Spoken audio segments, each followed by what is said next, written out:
Hello বন্ধুরা, আশা করি সকলে ভালো আছেন। চিকেন তো আমরা নানানভাবে রান্না করে খেয়ে থাকি। আজকে কাঁচা আম দিয়ে আর আলু দিয়ে চিকেন কষাটা বানিয়েছি। অসম্ভব টেস্টি হয়েছে। কাঁচা আমের হালকা টক আর মশলা ঝাঁঝের সাথে এক অপূর্ব স্বাদের সংমিশ্রণ।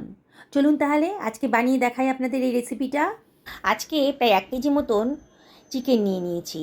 আর চিকেনটা আমি জল দিয়ে ভিজিয়ে রাখছি। এর ভেতর দিয়ে দিলাম 1/2 টেবিল চামচ মতন লবণ, আর দিয়ে দিচ্ছি একটা লেবুর অর্ধেক অংশের রস। এইভাবে ভিজিয়ে যদি রাখেন খানিকক্ষণ, তাহলে চিকেনের মধ্যে যে একটা গন্ধ থাকে সেটা একেবারেই থাকবে না। এবার চিকেনটাকে আমি ভালো করে জল আর লেবুর লবণের সাথে মাখিয়ে নিচ্ছি।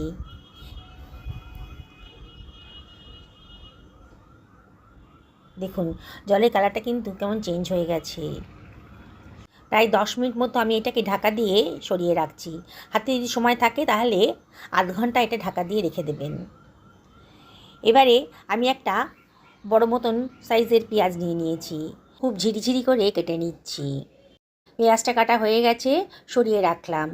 দুখানা মাঝারি সাইজের আলু নিয়ে নিয়েছি আর ডুমু ডুমু করে কেটে নিচ্ছি। খুব বেশি বড়ও করব না, খুব বেশি ছোটও হবে না। কাটা হয়ে গেছে, সরিয়ে রাখলাম।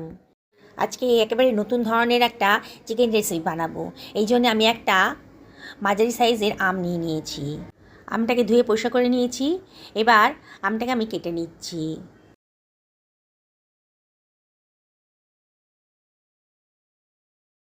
আমের খোসাগুলো আমি কেটে বাদ দিয়ে দিচ্ছি। আঠির অংশটাও আমি কেটে বাদ দিয়ে দেব। পুরো পুরো খোসা কাটছি না, কিছুটা কিছু করে খোসা কেটে বাদ দিয়ে দিচ্ছি। এবার আমগুলোকে আমি লম্বা লম্বা করে কেটে নিচ্ছি। হয়ে গেছে, সরিয়ে রাখলাম।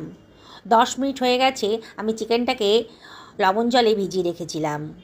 এবার এটাকে আমি দেখুন, জলের কালারটা পুরো চেঞ্জ হয়ে গেছে। এবার এই জলটাকে আমি ফেলে দেবো, দিয়ে 2-3 বার চিকেনটাকে ভালো করে ধুয়ে নেব। জল ঝরিয়ে আবার পাত্রের মধ্যে রেখেছি। সরিয়ে রাখলাম। একটা কড়াই গরম করতে বসিয়ে দিয়েছি গ্যাস ওভেনে। এই কড়াইয়ের ভেতরে এবার দিয়ে দিচ্ছি 3 টেবিল চামচ মতো সর্ষের তেল। গোটা গরম মশলা দিয়ে দিলাম। তেলটা যখন গরম হয়ে গেছে, দারচিনি, লবঙ্গ আর ছোটো এলাচের মাথাটা ফাটিয়ে দিয়ে দিলাম। 1/2 টেবিল চামচ মতন গোটা জিরে আর 1/2 টেবিল চামচ গোটা মরিচ দিয়ে দিলাম। কেটে রাখা পেঁয়াজ কুচিটাও দিয়ে দিলাম। আর দিয়ে দিচ্ছি 1 টেবিল চামচ লবণ। এবার সব কিছু খুব ভালো করে মিশিয়ে নেব। গ্যাসের ফ্লেমটা হাইতেই রেখেছি, আর মাঝে মাঝে কিন্তু একটু নাড়াচাড়া করে দিতে হবে। পেঁয়াজের কাঁচা ভাবটা যখন চলে গেছে, তখন আমি এর ভেতরে দিয়ে দেব 1 টেবিল চামচ মতন আদা রসুন বাটা। দিয়ে আবারও সব কিছু খুব ভালো করে মিশিয়ে নিচ্ছি। বন্ধুরা, রেসিপিটা ভালো লাগলে পরে লাইক, শেয়ার, কমেন্ট করতে কিন্তু ভুলবেন না। আরও মিনিট খানেক একটু কষিয়ে নিলাম। এবার দিয়ে দিচ্ছি সমস্ত বেসিক মশলাগুলো। 1/2 টেবিল চামচ হলুদের গুঁড়ো দিলাম, 1 টেবিল চামচ ধনের গুঁড়ো দিলাম, 1 টেবিল চামচ মতন জিরের গুঁড়োও দিয়ে দিলাম। আর এবার 1 টেবিল চামচ মতো দিলাম লঙ্কার গুঁড়ো।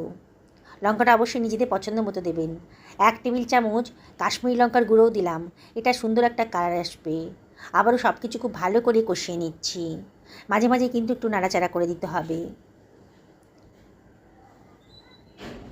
মশলাটা ভালো করে কষানো হয়ে গেছে। মশলা গা থেকে তেল বেরোতেও শুরু করেছে।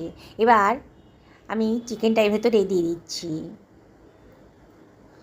বললাম তো, একবার যদি এভাবে বানিয়ে খান না, বাড়ি বাড়ি কিন্তু এভাবে বানিয়ে খেতে ইচ্ছে করবে। যাকেই খাওয়াবেন সেই কিন্তু রেসিপিটা জিজ্ঞেস করবে আপনাকে কীভাবে বানালেন। আমি আবারও মশলার সাথে চিকেনটাকে ভালো করে মিশিয়ে নিচ্ছি। অনবরত কিন্তু নাড়তে হবে। যেসব বন্ধুরা রেসিপিটা দেখছেন অথচ এখন আমাকে সাবস্ক্রাইব করেননি, তাদের কাছে আমার একান্ত রিকোয়েস্ট, আমার চ্যানেলটা সাবস্ক্রাইব করবেন। পাশে থাকা বেল আইকনটা অবশ্যই ক্লিক করে দেবেন, তাহলে আমার রান্নার নোটিফিকেশানটা আপনার চটজলদি পেয়ে যাবেন। দেখুন, আরও মিনিট 2 ভালো করে কষিয়ে নিলাম। এবার আলুগুলো আমি জলের মধ্যে ডুবিয়ে রেখেছিলাম, লবণ জলে। আলুর ভেতর অনেক স্টার্চ থাকে, তো লবণ জলে ভিজিয়ে রাখলে পরে স্টার্চের পরিমাণটা একটু কমে যাবে। জল থেকে ঝরিয়ে নিয়ে আমি আলুগুলোকে দিয়ে দিলাম। দিয়ে আবারও সব কিছু খুব ভালো করে মিশিয়ে নিচ্ছি। আজকে আলু দিয়েই চিকেনটা রান্না করব। একেবারে নতুন ধরনের রেসিপি। চিকেনের নানান রেসিপি তো আপনারা খেয়েছেন, আর এই চিকেনের এই একঘেয়েমি রেসিপি খেতে খেতে আপনারা বোর হয়ে গেছেন। আজকে আমার মতন করে এভাবে বানিয়ে দেখুন। সব কিছু খুব ভালো করে মিশিয়ে নিলাম মিনিটখানেক। এবারে আমি এর ভেতরে দিয়ে দিচ্ছি কেটে রাখা আমের টুকরোগুলো। অসম্ভব টেস্টি হবে। এবার আমি ঢাকা দিয়ে দিচ্ছি। মিনিট 5-6 আমি ঢাকা দিয়ে রান্না করে নেব হাই ফ্লেমে। 5 মিনিট বাদে ঢাকাটা তুলে দিয়েছি। দেখুন কালারটা কিন্তু চেঞ্জ হয়ে গেছে, চিকেনের কালারটা। আবারও আমি সব কিছু ভালো করে মিশিয়ে নিচ্ছি। যেসব বন্ধুরা ফেসবুক থেকে রেসিপিটা দেখছেন তাদেরকে আমি রিকোয়েস্ট করব আমার পেজটা ফলো করার জন্যে। সব কিছু খুব ভালো করে মিশিয়ে নিচ্ছি। দেখছেন তো বানানোটা কতটাই সোজা। বিগিনার্সরাও কিন্তু একবার দেখলে পরে এই রেসিপিটা বানিয়ে ফেলতে পারবেন। আর একবার যদি বানিয়ে খাওয়ান না কাউকে, সে কিন্তু বারে বারে আপনাকে রিকোয়েস্ট করবে এইভাবে বানিয়ে দেওয়ার জন্যে। আমি এখানে 1 বাটি পরিমাণ গরম জল দিয়ে দিলাম। গরম জল দেওয়ার চেষ্টা করবেন, তাহলে রান্নার কালারটাও সুন্দর থাকবে আর রান্নার প্রসেসটাও কন্টিনিউ হবে। আবারও সব কিছু ভালো করে মিশিয়ে নিচ্ছি।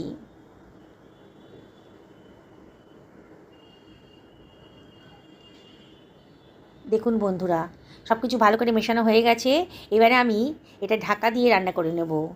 আমি এটা মিনিট 15 মিডিয়াম টু লো ফ্লেমে ঢাকা দিয়ে রান্না করে নেব। 15 মিনিট বাদে দেখুন রান্নাটা কিন্তু অলমোস্ট হয়ে গেছে। আবার একটু নাড়াচাড়া করে দিচ্ছি। আজকে আমি একটু পাতলা ঝোল রাখতে চাইছি বলে জলের পরিমাণটা একটু বেশিই দিয়েছিলাম। টেস্ট করে লবণটা একটু কম লাগছিল বলে 1/2 টেবিল চামচ লবণ দিলাম আর 1/2 টেবিল চামচ চিনিও দিলাম। চিনিটা অপশনাল, তবে দিলে পরে কিন্তু দারুণ সুন্দর একটা টেস্ট আসে। 1/2 টেবিল চামচ গরম মশলার গুঁড়ো আর খানিকটা ধনেপাতা কুচি দিলাম। কিছুটা কসুরি মেথিও দিয়ে দিলাম, দারুণ সুন্দর একটা ফ্লেভার আসবে। সব কিছু আবারও খুব ভালো করে মিশিয়ে নিচ্ছি। দেখুন বন্ধুরা এইভাবে রান্না করলে পরে এই সুগন্ধেই কিন্তু এক থালা ভাত আপনারা খেয়ে নিতে পারবেন, এতটাই সুগন্ধ হবে। এবার আলুটা একটু চেক করে দেখতে হবে আলুটা সেদ্ধ হয়েছে কি না। দেখুন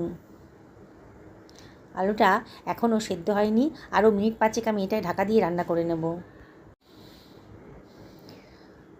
লো ফ্লেমে 5 মিনিট রান্না করার পর দেখুন কালারটা।